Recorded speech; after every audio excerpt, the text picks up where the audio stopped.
Hey friends, I'm gonna walk you through how I would edit this photo that I took out in the Grand Canyon a couple of years ago when I took my son for his senior spring break. Got to spend some good father-son time, and what I love about this photo is the way the light is falling onto the top of this section of the rim. We were in a helicopter and you can see some of the glare that's on the glass. I'm gonna show you how to get rid of that in Lightroom. And yeah, let's just get into it. So the first thing I'm gonna do when I work with any photo is I scroll all the way down here on the right to make sure that I've got enabled lens correction turned on, which it already is, and remove chromatic aberration turn on, just in case there's a little chromatic aberration that's in the photo. So we're done with that. The next two things that I usually do, number one is crop. I wanna make sure that everything looks straight. I think it's already cropped pretty well, and I was very careful when I was taking the photo to crop it, but as you can see, the horizon level is a little bit at an angle, so we want to fix that. Now, I know there's a lot of different terrain going on here, and you're like, where is the horizon? But it is. I mean, if you look out here, you can see we're just going to take this section right here on the left and just straighten that up as best we can, and Lightroom gives us some great tools to do that with this grid line, so I'm not going to be too precise here. I'm probably right about there. I'm just going to make sure that I can get everything that I want in the shot, and then I'm going to hit return on my keyboard. By the way, I'm using keyboard shortcuts. I need to get a software to show that, but for now I hit C to get into crop. Super easy. Next thing I'm going to do is come down to the white balance, because I don't want to do a bunch of edits and then come back and go, oh man, that wasn't really the way that I wanted to edit it. So this is as shot. I think it looks pretty good, but let's just scroll through some of these. It was daylight, so if I go to daylight, it's actually the same thing. Now, interestingly, if I go to auto, it wants to turn it very orange. I don't particularly like this. I think I'm going to go somewhere in between. I mean, if I do cloudy, you can see it's similar to what it's giving me for auto. And actually, I think somewhere between auto and daylight, cloudy may be it. Let's go with cloudy. I may bring that back just a touch, not too much, because I don't want it to be too cool. All right, so the way that I work in photos is I try to figure out, first of all, what's going to enhance the photo, and also what's distracting from the photo. And for me, I am super distracted right now in this image by the glare. So let's quickly take care of that. I'm gonna hit H on my keyboard for heal. And I'm just gonna use straight out of what it's giving me, the heal tool. And I'm gonna take care of this first, glare, drag over it, and boom, it's gone. And I'm gonna do the same thing. In this case, I'm just gonna be able to click for the most part on these. You can click and drag. Some of these may be glare, some may not be, but Lightroom does a pretty good job of taking care of what you don't want in the image. So I'll quickly finish these. It's not gonna be perfect. I just wanna show you the overall gist of how I would edit this photo. If I were doing this for something that I'm gonna frame or sell, I would take a lot more care. But you can see in just a couple of seconds there, I've already got all those things taken care of. I'm gonna hit E on my keyboard to get to edit, and I'm gonna hit the backspace key on my keyboard to see where we were and where we are. So you can see the color temperature change. You can also see the glare, for the most part, taken care of. I did a pretty good job. So now I've got a good baseline. And the next thing I'm going to do is look up at my histogram and see this was actually pretty well exposed. I'm not clipping my highlights or crushing my darks down here. So I've got a little bit of space in between. You can tell it's very bright, so you've got this big dip. Some brights, but a lot of darks, right? So you've got in the black and shadows area, a lot more information here. So that also tells me how I can enhance this photo if I want to maybe work a little bit more in the mid section. But for now, what I'm going to do, because this is fairly well exposed, I'm not really going to touch any of my light sliders just yet.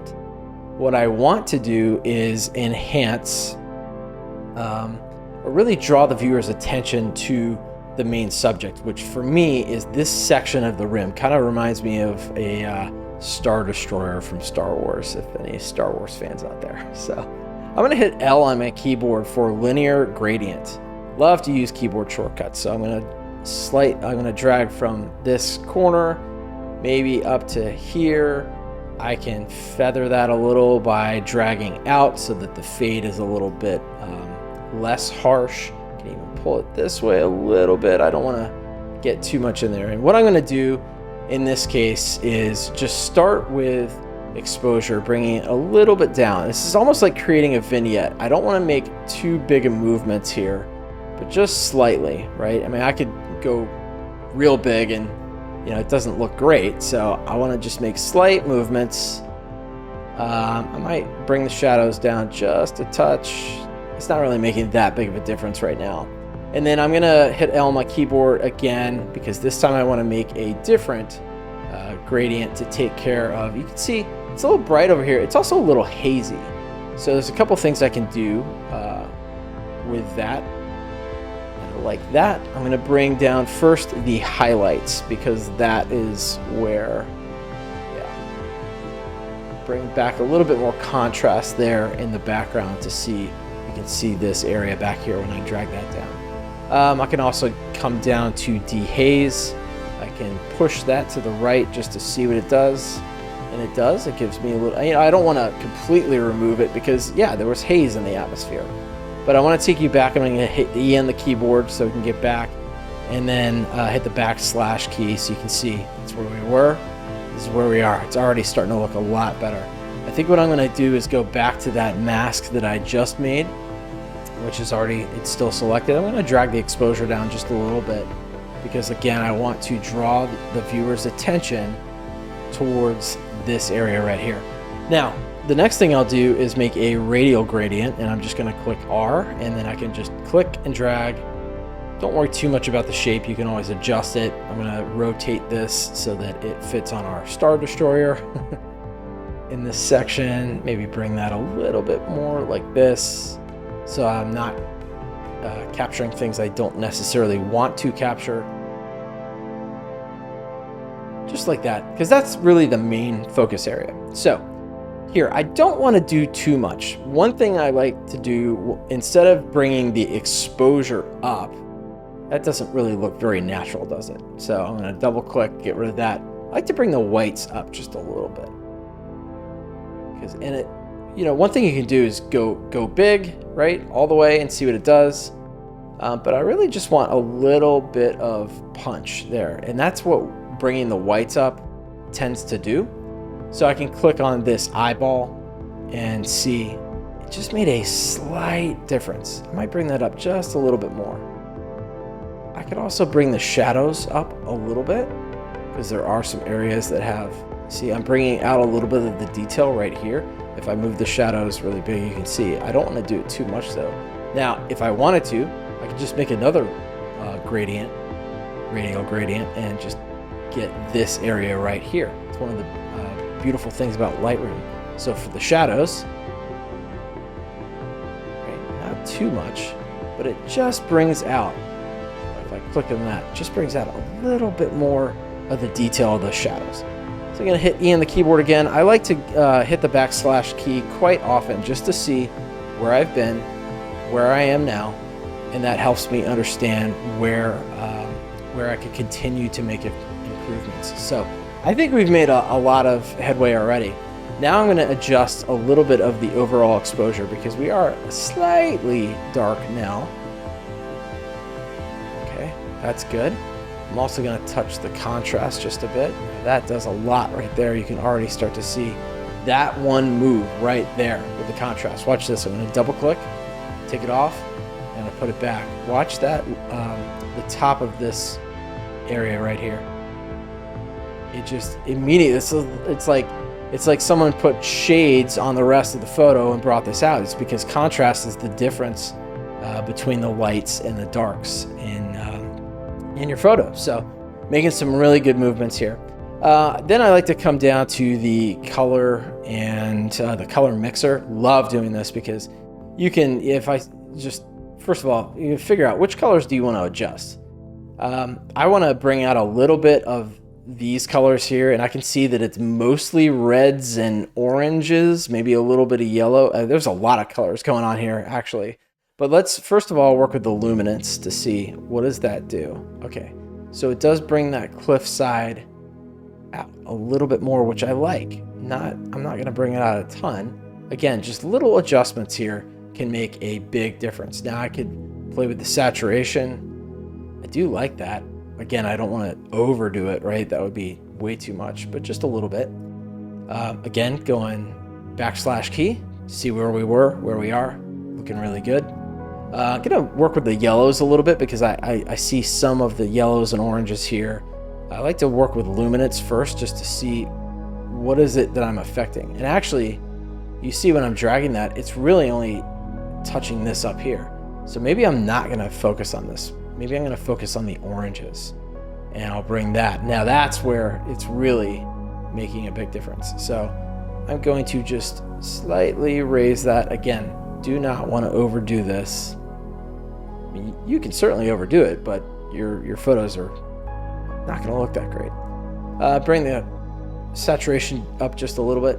What I like using the color mixer in this way for is it allows me to not just go heavy on the vibrance and then everything is, way over colorized, right? So one thing you can do if you want to use vibrance overall, again, just use a little bit. And it may be affecting other areas. Watch this. We're gonna go back to mask, hit M on my keyboard. I wanna make, actually I can go back to this gradient here. Actually, yeah, let's do that. Now I'm gonna make a new one. Sorry, indecisive there. I wanna catch this whole ridge. So I'm gonna just sort of make the shape of the ridge and turn it this way, bring it up a bit. Let me know in the comments if you can hear my Boston Terrier, Sammy. His full name is Samuel Adams. Let me know if you can hear him snoring, because if it picks up on the mic, I'm gonna have to do something about that. But okay, so I've made my my radial gradient, but what I'm gonna do is I'm actually not gonna use it. I'm going to click these 3 dots and duplicate and invert the mask so that it's selecting everything but what I just selected. And this time I'm gonna come back down. Now remember, I brought the vibrance up a little, but one thing that you wanna think about when you're working with your photos and drawing the viewer's attention to the subject is, one way to do that is not just light contrast, but color contrast. So I'm going to desaturate the areas. Now I'm going to go way far so you can see what we're affecting. That also helps you figure out, do you have the radial gradient in the right place? I think for the most part I do. I may need to adjust it a little, which I can, but you can see that if I take it from 0 just down a little, it really, maybe even halfway, right? It really makes our ridge pop. Now I don't want it to look too unnatural, so I think maybe 25-ish is going to look good. I can also click the eye here to see, and you can see, look, when I click on and off, you can see how much more saturated it is in the background, which is going to really not do great things for drawing your viewer's attention towards your subject, which is this. So what did I say? I wanted to possibly adjust this just a little bit. So in this case, this is the inverse of the mask. I actually am going to shrink that up just a touch. So, all right, so now I'm gonna go back to E. There's a couple more things we're gonna do here. Number one, we're gonna add a little bit, well, let's add a little bit of texture, because you can see a little bit of texture here with some of the stubble. These may be shrubs on the top here, some of the rocks. We're gonna increase that texture just a touch. Now, if I overdo it, you can really see what this tool is doing. You have to be very light-handed when you use texture. You don't have to, you can do what you want, but I would be. I'm gonna also add a little bit of clarity. Now I can also, I'll add a touch there, but I'm gonna go back to mask. I'm gonna go to this radial gradient. Actually, let's go to this one because that's just where I want to hit the clarity. And I'm going to punch up the clarity just a touch there. Not a lot, because I don't want it, you're basically making it look a little bit rougher when you do that. So go back to E for edit and come back down to the main tools here. I'm going to add, well, before I add a vignette, I'm going to sharpen this. Not a lot, it's already giving me a little bit of sharpening naturally, maybe up to 65. And then I'm gonna hold down the Option key on, I'm using a Mac, but I think it's Alt if you're using Windows. So Alt or Option, hold that down while you drag the mask. And then you can mask, meaning you're just telling Lightroom where you want the sharpening to be. And all the lighter parts is where that's gonna be. There's Sammy. He's ready to get up and move around now. Okay, so I have done that. If I click on detail, can't tell a lot, but a little bit there. And then the last thing I'm going to do is give it a little bit of a vignette by dragging this down. Now this is going to make a huge difference because we're drawing our viewers' attention toward the center of the frame, which is where our subject is. All right, so if I click this eye tool, you can see what that vignette did, and that made a huge difference. Now we're gonna hit the back key. Let me see where we started and where we ended up.